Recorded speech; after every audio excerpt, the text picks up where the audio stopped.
Okay, so for this project, you're gonna need a pencil, you're gonna need a glue stick, you're gonna need scissors, and then multiple different size squares of paper. And I got lots of bright colors to work with. So I'm gonna write my name and code on my paper, and then I'm gonna flip it over.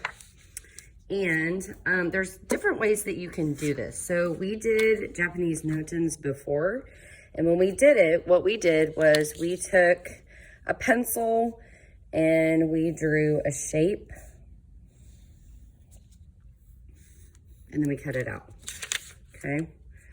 So, but when I told you about this, I told you that it actually doesn't matter. Like if you miss the line, you don't want to trim it, okay? So we're talking about positive and negative space today. And so remember, we're gonna put these shapes that we're cutting out back in our puzzle piece. So I'm gonna go ahead and glue this guy down.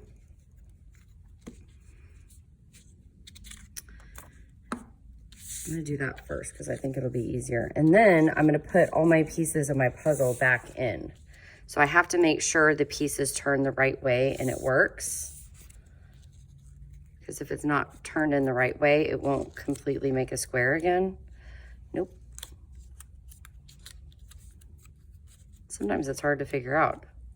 Okay, there we go. And then here. Okay, so now I have them all fit back in. I'm gonna actually put glue on the same side that's facing up, and then I'm gonna flip it over. And I have to line up the edges, glue, flip it over, line up the edges. So now you can see that part that I cut, now it creates that whole shape with the positive and the negative space. So in this case, the positive space would be orange, the negative space would be black, okay? I also have a different way that you can do it. So let's say I'm gonna grab one of my bigger squares. What I can do is I can cut. Obviously you wanna meet up the edges before you do it.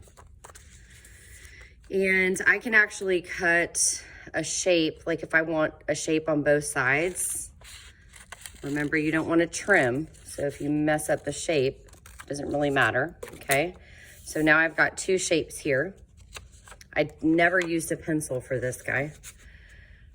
I'm going to put glue on the white part. I'm going to glue it down.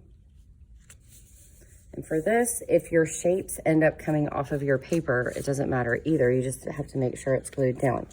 So now I'm going to fit it back in. I'm going to put glue on the side that's facing up. And obviously you don't want to get glue on the one you've already got glued down because we don't want to make that a mess. And then I'm going to flip it out.